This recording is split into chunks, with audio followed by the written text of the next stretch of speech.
آج انشاءاللہ اس کے بارے میں، دعا کے بارے میں کچھ بات کروں گا کہ ہم لوگ دعاؤں سے بہت زیادہ غافل ہیں. اللہ تعالیٰ نے قرآن مجید میں دعا کے بارے میں فرمایا ادعوا ربکم تضرعا وخفیا، اپنے رب کو پکارو عاجزی کے ساتھ اور چپکے سے. جیسے اللہ نے نماز کا حکم دیا، اللہ نے زکوٰۃ کا حکم دیا، بالکل اسی طرح سے اللہ نے مانگنے کا حکم بھی دیا ہے کہ ہم کس سے مانگیں؟ اللہ سے. اللہ سے مانگیں اور مانگیں، یعنی اللہ کے علاوہ کسی اور سے نہیں مانگیں، اور اللہ سے بھی باقاعدہ مانگیں، مانگنے کا عمل جاری رکھیں. آج جہاں باقی عبادتوں میں سستی ہو رہی ہے، دعاؤں میں بھی لوگ پیچھے چلے جا رہے ہیں. مانگتے ہی نہیں ہیں، اور مانگتے ہیں تو پتہ نہیں کس اسٹائل سے مانگتے ہیں، توجہ نہیں ہوتی. اجتماعی دعاؤں پر زیادہ زور ہے، انفرادی پر زور نہیں ہے. کہیں مجمع دعا مانگ رہا ہوتا تو ہاتھ اٹھا کے آمین آمین شروع کر دیں گے، بس ٹھیک ہے، وہ بھی جائز ہے. لیکن دعا میں جو اصل ہے وہ انفرادی ہے. دیکھیں، جب آپ کسی سے اپنی حاجت پوری کرنے کے لیے، کچھ مانگنے کے لیے جاتے ہیں تو اکثر آپ کی کوشش ہوتی ہے کہ اس سے اکیلے میں ملوں. اکثر کوشش کیا ہوتی ہے؟ سب کے سامنے نہیں، بلکہ آپ اس کو لیں گے، بھائی تھوڑی دیر کے لیے ذرا مفتی صاحب آپ سے کام ہے.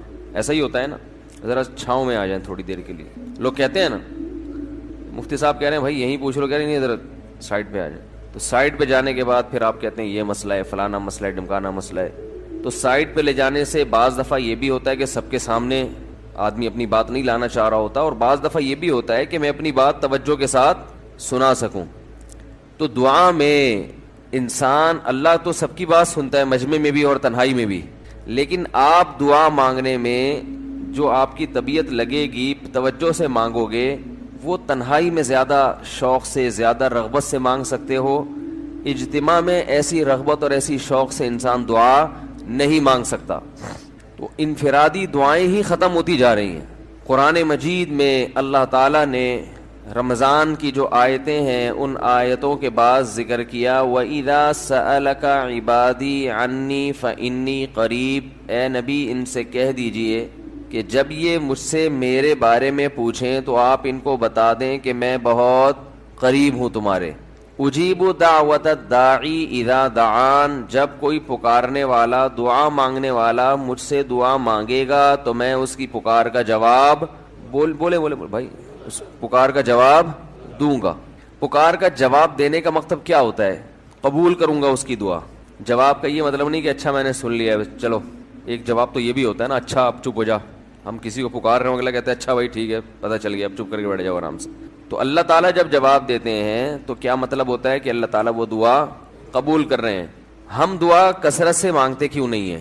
اس کی وجہ یہ ہے کہ ہمارے ذہن میں ایک چیز شیطان نے بٹھا دی ہے کہ مانگو تب بھی ویسے کے ویسے ہی ہیں، نہیں مانگو تب بھی ویسے کے ویسے. وہ فلاں آدمی تو نہیں مانگتا، وہ تو پھر بھی اس کی تنخواہ اچھی مل رہی ہے، اور میں تو کئی سالوں سے دعائیں مانگ رہا ہوں، اے اللہ میری تنخواہ ڈبل نہیں کر سکتا تو کم از کم 50% ہی بڑھا دے. تو میں تو وہیں کا وہیں ہوں، میری تنخواہ میں تو کوئی اضافہ ہو نہیں رہا. تو ہم تو دیکھتے ہیں کہ ادھر دعا مانگو کچھ بھی نہیں ہو، سوائے ثواب کے کچھ بھی نہیں ملتا. یہ وہ چیز ہے جو انسان کو دعاؤں سے روکتی ہے. حالانکہ ہم پیغمبروں کی زندگی دیکھتے ہیں تو بات بات پر دعائیں مانگتے تھے، بہت کثرت سے، بہت زیادہ. نوح علیہ السلام، اچھا اللہ نے ان کی دعاؤں کو قرآن میں ذکر بھی کیا ہے. مناجات مقبولہ ایک دعاؤں کی کتاب ہے. حضرت مولانا اشرف علی تھانوی رحمہ اللہ تعالی نے قرآن اور حدیث کی دعاؤں کو ایک چھوٹی سی کتاب میں جمع کر کے ایک ہفتے پہ ڈیوائیڈ کر دیا ہے اس کو، کہ آپ روزانہ ان میں سے ایک حصہ پڑھیں گے تو پورا ہفتے میں وہ تقریباً تمام دعائیں کور ہو جائیں گی جو قرآن و سنت میں بیان کی گئی ہیں. وہ کتاب ضرور خریدیں، رکھیں اپنے پاس، مناجات مقبولہ کے نام سے. تو ہم دعا کیوں نہیں مانگتے؟ مسئلہ ہمارے ساتھ یہ ہے کہ ہم کہتے ہیں کہ جو مانگتا ہے وہ بھی وہینچ کا وہینچ، اور جو نہیں مانگتا ہے وہ بھی کوئی سرخاب کے پر تو لگ نہیں جاتے کوئی مانگ رہا ہو تو. یہ وہ مسئلہ ہے جس کی وجہ سے لوگ دعائیں مانگنے میں بخل سے کام لیتے ہیں، جبکہ پیغمبر کثرت سے دعائیں مانگا کرتے تھے، بہت زیادہ. جو پچھلی آسمانی کتابیں ہیں ان میں لکھا ہوا ہے کہ یعقوب علیہ الصلاۃ والسلام اتنی کثرت سے دعائیں مانگا کرتے تھے کہ سجدے میں جا کے کہ ان کے یہ جو گھٹنے ہیں اور سر میں سخت نشان بن چکے تھے. وہ جگہ زمین پہ لگ لگ کے سخت ہو جاتی ہے نا. تو اتنی کثرت سے دعائیں، اتنی کثرت سے دعائیں. ہم نے جن بزرگوں کے ساتھ ٹوٹا پھوٹا وقت گزارا ان کو دیکھا کہ وہ دعا بہت لمبی لمبی دعائیں مانگا کرتے تھے، بہت لمبی. ہمارے شیخ کے سامنے جب کوئی آیا کرتا تھا دعا کے لیے کہتا تو ہاتھ اٹھائے بغیر ویسے ہی اس کو ایک دعا کا جملہ کہہ دیا کرتے تھے. تو کسی نے کہا کہ آپ ہاتھ اٹھا کے اس کے لیے دعا کیوں نہیں مانگتے؟ تو فرماتے تھے کہ جب میں ایک دفعہ ہاتھ اٹھا لیتا ہوں تو پھر اتنی آرام سے نیچے گراتا نہیں، کیونکہ پھر اللہ کے دربار میں اب ہاتھ اٹھا لیے تو پھر تو ایسا ان کا دل لگتا تھا، مانگتے چلے جاتے تھے، مانگتے چلے جاتے تھے. تو بات یہ ہے کہ جب یہ یقین پیدا ہو جائے کہ جس خالق نے ہمیں پیدا کیا ہے اور جس نے ہمیں مانگنے کا حکم دیا ہے اس کے سامنے جب ہاتھ اٹھا کے گڑ گڑائیں گے تو وہ تھوڑا نہیں دے، وہ دعا لازمی قبول کرے گا اور وہ لازمی ہماری مانگی ہوئی چیزیں ہمیں عطا کرے گا. یہ جذبہ اور یہ نیت جب انسان میں پیدا ہو جائے تو پھر اس کا دعاؤں میں دل لگتا ہے. کیسے نہیں لگے گا؟ آپ سوچیں کہ آپ کو کوئی بتا دے کہ یہ جو سیٹھ صاحب ہیں بہت بڑے، آپ جا کے ان سے مانگو، یہ ٹائم نکال کے بیٹھے ہوئے ہیں، جتنا مانگو گے جو مانگو گے یہ دیں گے. تو اب آپ بتاؤ، آپ یہ کہو گے کہ میرے پاس مانگنے کا ٹائم نہیں ہے؟ ایسے موقع پہ آپ یہ کہو گے؟ آپ جائیں گے اور بسم اللہ کر کے شروع ہو جائیں گے. آپ بولیں گے سر یہ مجھے 10 فائلیں چاہیے بحریہ ٹاؤن کی. آپ سوچو گے 10 نہیں ملی تو 9 تو مل جائیں گی. سر مجھے یہ بھی چاہیے، مجھے یہ بھی چاہیے، مجھے یہ بھی چاہیے، اور آپ کو یقین ہو کہ یہ دے رہا ہے تو آپ کبھی بھی کنجوسی سے کام نہیں لو. پھر آپ یہ نہیں کرو گے کہ آپ مانگتے ہوئے جو ہے نا اس سے آپ جب مانگ رہے ہو تو آپ کی کبھی ادھر دیکھ رہے ہو، کبھی ادھر دیکھ رہے ہو، کبھی ناک میں انگلی گھما رہے ہو، کبھی سر میں کھجا رہے ہو. کوئی آ کے اس دوران آپ کو چھیڑے گا تو آپ کہو گے یہاں سے دفع ہو جاؤ. میں کام کر رہا ہوں، ایک بندہ سخاوت جوش میں آیا ہوا ہے ابھی اور فائلیں بحریہ ٹاؤن کی فری میں بانٹ رہا ہے. اس نے کہا بھائی جتنی مانگو گے دے دوں گا اور جو مانگو گے دے دوں گا. تو ابھی تو میرے پاس ٹائم کم ہے، مقابلہ بہت سخت ہے. اور پھر اس میں آپ کو الفاظ بھی خود بخود آ جائیں گے کس طرح سے سمجھانا ہے.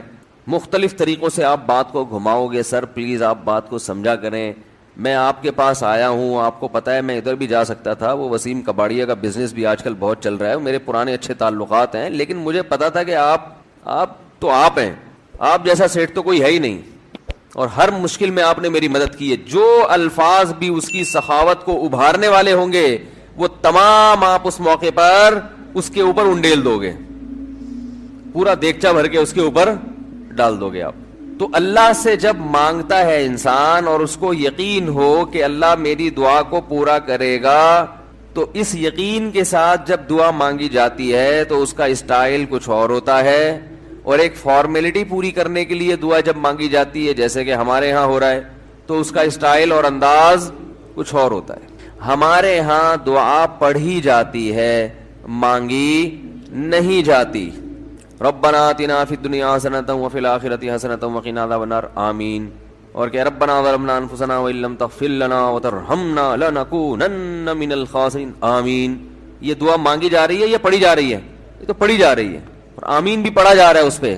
تو اللہ نے ہمیں یہ نہیں کہا کہ اقرأوا الدعاء عند ربکم، اپنے رب کے سامنے دعائیں پڑھا کرو. اللہ نے کہا ادعو، مانگو، پکارو، مانگو اس سے. بھکاری جیسے بھیک مانگتا ہے نا، لوگ کہتے ہیں مانگنے کا کیا طریقہ ہے؟ بھائی جو بھکاریوں سے پوچھو بھیک مانگنے کا کیا طریقہ ہے.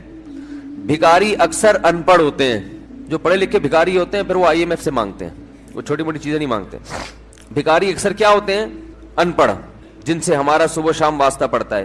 تو یہ کسی سے بھیک مانگنے کا طریقہ سیکھ کے آتے ہیں؟ بولو نا بھائی، کسی سے طریقہ سیکھ کے آتے ہیں کہ یار وہ ذرا فلاں بندے سے چندہ مانگنا ذرا طریقہ بتانا. اگر کوئی بتائے گا بھی تو وہ کہے گا تو اپنے پاس رکھ، مجھے پتا ہے مجھے جیب اپنی کیسے بھرنی ہے. اس موقع پہ جو اس کی حالت دیکھ کے نا وہ اپنا منہ بھی ٹیڑھا میڑھا کرے گا، کپڑے بھی پھٹے پرانے، اور بہت گھمائے گا بات کو، ایسے منہ بنائے گا جیسے دنیا میں اس سے زیادہ غریب اور محتاج کوئی ہے ہی نہیں.